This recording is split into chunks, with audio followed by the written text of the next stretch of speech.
17 libros de versos, una novela, un libro de memorias, una antología de poesía religiosa, más de 40 traducciones y un buen número de artículos y reseñas componen la luminosa obra literaria de la poeta Ernestina Michels de Champurcín.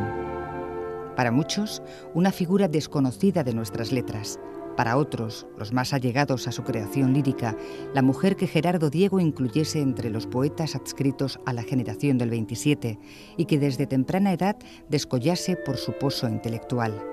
Nacida en Vitoria en el año 1905, en una familia monárquica y de clase alta, Ernestina de Champurcín pronto tendría en Madrid la ciudad en la que desarrollar un indómito espíritu que le llevaría a colaborar con Victoria Kent, Concha Méndez, Zenobia Camprubí o María de Maeztu en la lucha por intervenir en los problemas culturales y sociales de la mujer en su tiempo. Instituciones culturales como la Residencia de Estudiantes y el Liceum Club Femenino serían lugares donde desarrollaría una intensa actividad que complementaba su vocación poética. En 1926, Ernestina de Champurcín publicó su primer poemario, En silencio, al que siguieron otros tantos, con los que la joven alavesa consiguió ganarse un lugar de excepción en la vida literaria de la España republicana. Es muy importante para Ernestina, en primer lugar, la poesía pura, porque es el ámbito poético en el que se forma, con el magisterio de Juan Ramón Jiménez. Ella empieza leyendo Platero y yo, la segunda antología de Juan Ramón Jiménez, y de ahí su interés por hacer una poesía pura, despojada, esencial, desnuda. Sin embargo, muy pronto, porque su primer libro es de 1926 y está en el momento en el que más efervescencia tienen las vanguardias, muy pronto se empieza a interesar también por otro tipo de poesía aparentemente muy distinta, pero que en el fondo tiene muchos rasgos en común con la poesía pura, que es la poesía de vanguardia. Entonces, ya desde su segundo libro, desde ahora, empiezan a aparecer algunos rasgos de poesía cinética, algunos rasgos de metáforas mucho más atrevidas, de conexiones entre imágenes que aparentemente no tienen relación entre sí. Es una poesía que da mucha importancia al ritmo, es una poesía que da mucha importancia también a la temática. Es una cosa especial de Ernestina de Champurcín el escribir no solamente sobre los temas propios de la poesía pura, que son la naturaleza o que son los sentimientos del poeta, a través de una serie de figuras que los alejan, que los hacen más intelectuales, sino que ella también empieza a hablar de una serie de temas que son mucho más humanos, mucho más profundos, como es el tema del amor. Y es muy interesante, muy característico en ella el hecho de que a la hora de hablar del amor, ella da una actitud muy activa a la mujer, cosa que no era en absoluto habitual. Lo normal en la poesía era que la mujer tuviera un papel pasivo. Ella da un papel muy activo a la mujer y eso hace que sea una poesía muy valiente, muy atrevida, que en ocasiones llega a ser muy sensual y que sea muy distinta de otros compañeros de la generación del 27. La inclusión de Ernestina de Champurcín en la segunda edición de Poesía Española Contemporánea, Canon de la generación del 27, comportó a Gerardo Diego presiones de toda índole para que excluyera del mismo a todos los nombres de mujeres que previamente éste había seleccionado. La razón, la tradicional consideración de la escritura como un ejercicio exclusivo de los hombres. A pesar de ello, Ernestina estableció relación con muchos de quienes integrasen esta generación de poetas: Luis Cernuda, Federico García Lorca, Rafael Alberti o Vicente Alexandre. La generación del 27 es un nombre que hoy es muy cerrado, pero lógicamente alrededor de 1927 había muchos poetas escribiendo. Dentro de la propia generación siempre se entendió que poetas que pertenecían a la generación del 27 eran aquellos que estaban incluidos dentro de la antología de Gerardo Diego de poesía contemporánea. Ernestina de Champurcín entra en la segunda edición de la antología y entra a pesar de las críticas que tuvo Gerardo Diego, porque muchos de sus compañeros de generación le dijeron que no tenía que dejar entrar a mujeres, que no podía ser que hubiera mujeres en esa antología. Le dijo, a pesar de todo, la calidad de estas poetas lo merecen y yo quiero incluirlas. Y por eso se puede considerar lo mismo que consideraban sus compañeros de generación, que estas poetas pertenecían a la generación del 27. Es verdad que no podía moverse del todo en los mismos círculos culturales que ellos, porque las mujeres no podían asistir a los mismos actos que asistían los hombres, y en ese sentido no participa plenamente, pero de hecho va a la residencia de estudiantes, está con ellos, en sus cartas se ve perfectamente cómo conoce a Salinas, a Guillén, tenemos cartas de ellos, libros dedicados de ellos a Ernestina, con agradecimiento, con admiración. O sea, realmente ella estaba completamente metida en ese mundo. Es cierto que después del exilio su poesía cambia tanto que parece como que se aleja, pero de hecho también la poesía del 27, de los autores del 27 cambió, porque también ellos se fueron al exilio, también ellos tuvieron que cambiar su manera de ver el mundo, su manera de escribir. Sí que es cierto que, en concreto en el caso de Ernestina de Champurcín, el hecho de que cultivara de manera especial la poesía religiosa la hace muy distinta de los demás. Ernestina de Champurcín vivió la Guerra Civil en Madrid, junto a su marido Juan José Domenchina, secretario personal del presidente de la República, Manuel Azaña. En la capital sitiada, Ernestina colaboró asistiendo en un hospital y en una guardería para huérfanos de guerra. El devenir del conflicto civil obligó al matrimonio a seguir los pasos del gobierno republicano en su huida. Valencia, Barcelona, ciudades en las que la poeta no dejó de lado su actividad literaria, colaborando en publicaciones como Boletín de Información y Hora de España. La victoria de los alzados, en 1939, empujó a Ernestina de Champurcín y a su marido a refugiarse en Francia, desde donde posteriormente emprenderían viaje hacia México, iniciando así un exilio definitivo. En México, al contrario que muchos de los exiliados, Ernestina de Champurcín decidió participar de lleno en el ágora intelectual del país. Allí no abandonó su labor crítica y trabajó como traductora de libros para el Fondo de Cultura Económica y como intérprete para la ONU y el Comité Olímpico Internacional. En el exilio, ella al principio no escribe porque está muy preocupada para empezar por ganar dinero, porque necesita vivir, y también porque el estar fuera de su lugar habitual hace replantearse muchas cosas de su propia vida y de su cultura y de su ambiente y de su manera de pensar, que hacen que esté en un estado de crisis en el que no le es posible escribir.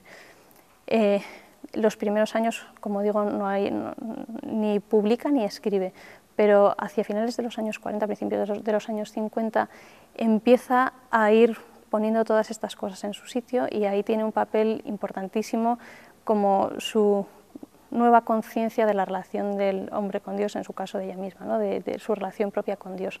Ahí hay dos cosas que son fundamentales, que es este libro de Thomas Merton, en el que ella descubre un tipo de espiritualidad que no había conocido hasta entonces y que tiene mucha relación con esa estética de Juan Ramón Jiménez. Es curioso que además conociera este libro en Washington, en un viaje que ella hace como traductora, pero en el que conoce a en el que está con Juan Ramón Jiménez durante mucho tiempo y habla con Juan Ramón Jiménez mucho tiempo sobre Dios. Y luego, por otra parte, es el descubrimiento de la espiritualidad del Opus Dei, en el que ella descubre que a través de la poesía, a través de su propio trabajo, puede entablar un diálogo con Dios. Eso es lo que le lleva a volver a escribir de nuevo y a publicar su primer libro del exilio, que es Presencia Oscura. Ernestina de Champurcín estableció en México un estrecho vínculo con otros escritores transterrados, como León Felipe, Max Aub y singularmente con Juan Ramón Jiménez, al que le unió una amistad previa a la guerra y a quien siempre consideró su maestro. El mismo año en que retomase su actividad literaria con Presencia a Oscuras, 1952, la poeta se incorporó al Opus Dei. El compromiso cristiano que inició con esta institución de la Iglesia Católica daría un impulso a su obra de creación, iniciando un camino de vuelta hacia la depuración expresiva y a comenzar a entender la poesía como oración. Aparte de esto, Ernestina no abandonó nunca su preocupación por la situación de la mujer, lo que asimismo le condujo a colaborar en actividades de promoción social del país centroamericano. La temática de su primera poesía del exilio va a ser religiosa, pero no solamente la del primero, sino que durante ya toda la época del exilio va a hacer una poesía fundamentalmente religiosa. Esto implica un cambio también formal, porque la poesía religiosa tiene su propia trayectoria, tiene sus propios cánones, entonces eso hace que su poesía vaya a cambiar completamente. Es una poesía que formalmente vuelve a las estrofas tradicionales, que mira a San Juan de la Cruz, que mira a los poetas del barroco, que vuelve a las décimas, por ejemplo. Entonces, es un cambio muy fuerte que hace que sea necesario también como un tiempo de aprendizaje de la nueva manera de hacer poesía, ¿no? Y eso se va viendo como en la evolución que hace de sus libros. Por otra parte, también quiere que sea una espiritualidad moderna, y eso lleva a que, por ejemplo, alguna de las estrofas que utilice sean estrofas tremendamente modernas, como los haikais, que son un tipo de estrofas que llegan a España como alrededor de la generación del 27, que vienen de Oriente, y que son... El haiku es una manera de escribir muy concreta, muy vanguardista, y hay que hacer con esa forma externa una poesía religiosa para expresar esa conjunción entre un tema completamente clásico, no solamente en el hombre, sino también en la poesía, y una nueva manera de hablar.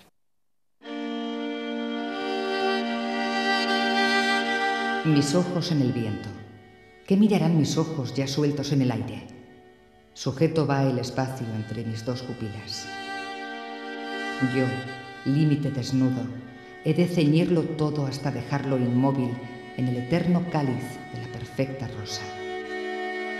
Límite justo y ciego, no veré la belleza que abrace mi contorno, por buscarla sembré mis ojos en el viento.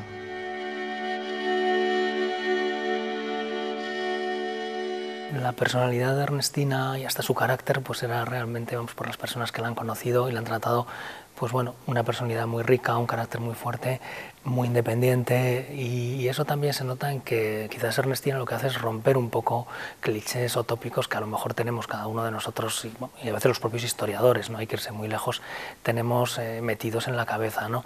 Y Ernestina, bueno, pues es verdad que ella tiene diversas fases en su vida, en su historia, desde esa primera etapa anterior a la Guerra Civil republicana, casada con el secretario Juan José Domenchina, el secretario personal de Manuel Azaña, del presidente del Gobierno y de la República después, y luego esa vuelta, digamos, que no es una conversión realmente porque ella tampoco había roto con su propia vivencia religiosa, pero sí ese acercamiento por medio de la poesía a Dios y efectivamente su incorporación al Opus Dei, parece que rompen un poco ahí, ¿no? Sin embargo, yo creo que en la vida de Ernestina hay como una continuidad, ¿no? Precisamente porque rompe tópicos, porque no podemos verla como una ruptura absoluta entre una cosa y otra. Ahí nos está reflejando una personalidad que más que contradictoria es como poliédrica, es decir, que tiene muchas caras y que para ella eran perfectamente compatibles, ¿no? Al mismo tiempo es una persona que sabe superar las diferencias, las dificultades, que sabe unir, ¿no? Me contaba algún familiar cómo en los últimos años de su vida la invitaron a recepciones al Palacio Real, ¿no? Y algún republicano antiguo de su generación le echaba la bronca, le decía, oye, pero ¿cómo vas tú al Palacio Real, ¿no? Y decía, bueno, pues yo a mi edad ya me puedo permitir alguna frivolidad, ¿no? Eso es un poco esa manifestación. Y al mismo tiempo también me contaban que cuando saludaba al rey le decía, pues yo aquí venía a ver al presidente Azaña, este mismo palacio, como recordándole que realmente ese palacio, aunque es un palacio, digamos, de los reyes, durante un tiempo fue de Azaña, del presidente legítimo de la República Española, ¿no? Yo creo que eso demuestra un poco, aunque sea anecdóticamente, esa personalidad tan especial y, como digo, no contradictoria, aunque pueda parecerlo en un primer momento, de Ernestina. Nunca la oí quejarse de su exilio. Lo asumió como parte de su ejercicio de libertad. Guardaba un recuerdo maravilloso de México. Recuerda a una sobrina de Ernestina de Champurcín. En vísperas de la transición democrática, la poeta regresaría definitivamente a España en 1972 y luego de haber visto fenecer a su marido Juan José Domenchina en 1959. Su regreso a España, como refiere el propio Santiago de Pablo, se erigió para Ernestina en una suerte de segundo exilio, plagado de enormes dificultades para adaptarse a un país que ya no era el mismo que ella había dejado atrás poco más de 30 años antes. Quizás yo no soy tan experto en literatura, pero sí viendo un poco la historia y a veces las rupturas que ha habido en la historia contemporánea de España, de cómo había mundos cerrados entre el interior durante el franquismo y el exilio, ¿no? Pues eso provocaba también una cierta ruptura a nivel intelectual, a nivel literario, etcétera, ¿no? Y a nivel personal. No olvidemos que a veces familias también fueron rotas, y es el caso quizás de la propia familia de Ernestina, ¿no? Como hay una ruptura personal y familiar, ¿no? Y esa quizás puede ser una de las causas que hacen que bueno, pues Ernestina, que antes de la Guerra Civil hasta cierto punto sí que era reconocida en los círculos culturales, literarios, etcétera, de Madrid, de la España republicana, ¿no? pero el hecho de marchar al exilio pues supone una ruptura que realmente es difícil de recuperar, ¿no? Y a lo mejor también el que Ernestina pues sea una figura que no le gustara demasiado figurar, que no fuera una figura política, aunque tuviera unas ideas políticas que la llevan junto con su marido al exilio, pero el hecho de que no tuviera una figura política en un primer plano es lo que hace también que cuando vuelve, antes de la muerte de Franco, antes de la transición, pues tampoco sea una figura esperada, celebrada como una especie de vuelta a la política anterior a la guerra civil, ¿no? En la hora divina, cuando la noche llora en precisos tormentos y cuando el pensamiento deshoja sus caricias sobre el alma que implora, yo siento que la vida resbala lentamente entre mis manos quietas y arrastra su corriente el misterio que encierra en mis sueños de poeta. Va mi espíritu al pobre sediento de armonía, al que oprime del día la fría claridad, y solo para ellos desgrano mis cantares, y por ellos también olvido mis pesares, rimando estos poemas de amor y claridad. El deseo de Tianina de pertenecer a un grupo de escritores y pensadores, ser poeta, no poetisa, como ella decía, supone en Nina un desgarro personal, probablemente muy superior al de cualquiera de sus compañeros de generación. Pero hace una apuesta fuerte y la sigue con su marido, siempre con su marido, hasta el punto de que cuando éste muere, en el año 59, ella deja de vivir para sí y solo pasa a tener una obsesión, que es la memoria como poeta de su marido. Y a él y a su recuerdo humano y a su recuerdo como poeta, consagra muchas de sus horas. Pero pese a todo, sigue escribiendo y en el 72 regresa a España. Pero la Ernestina que regresa no era la que partió. Durante su largo exilio, ella tiene que trabajar para mantener su hogar. Es traductora del Fondo de Cultura Económica, México, e intérprete de Naciones Unidas. Eso le lleva a viajar mucho por el mundo y su soledad, una estructural característica de sí misma, así como una profunda religiosidad que se va acrecentando, nunca la había perdido del todo, la hacen volverse cada vez más hacia la poesía intimista y espiritual.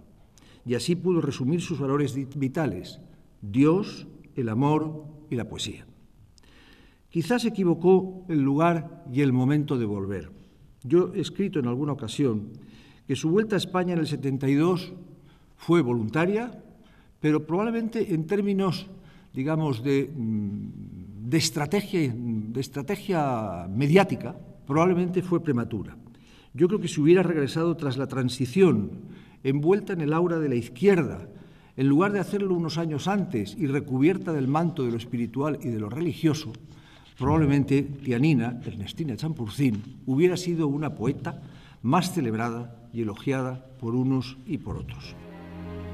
Uno de los argumentos que, según José Ángel Ascunce, ofrece explicación a la marginación a la que fue sometida Ernestina de Champurcín en los estudios literarios y en las historias de la literatura, es la personal manera de ser de la poeta alavesa, poco proclive a participar en los circuitos del poder literario.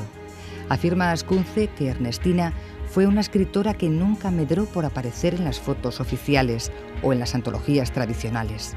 Era una escritora orgullosa de su obra, que buscaba el reconocimiento por lo que sus versos valían y no por el juego de intereses ganados en las comidillas y círculos literarios.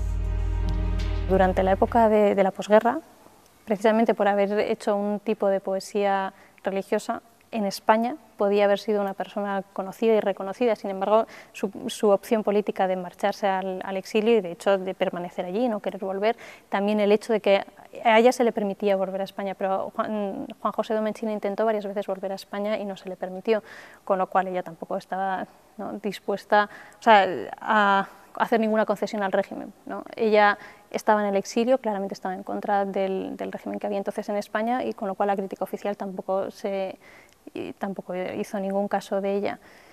Y después hay un tema que también es interesante y es que son libros difíciles de conseguir lo suyo, los que publican el exilio porque son del exilio y los de antes de la guerra porque son ediciones de muy pocos números. Entonces es difícil empezar a estudiar a una poetisa de la que para empezar no se tiene su obra completa. Por eso es muy importante la antología que José Ángel Ascunce hizo en 1991, porque gracias a esa antología los estudiosos han podido volver a retomar la obra de Ernestina.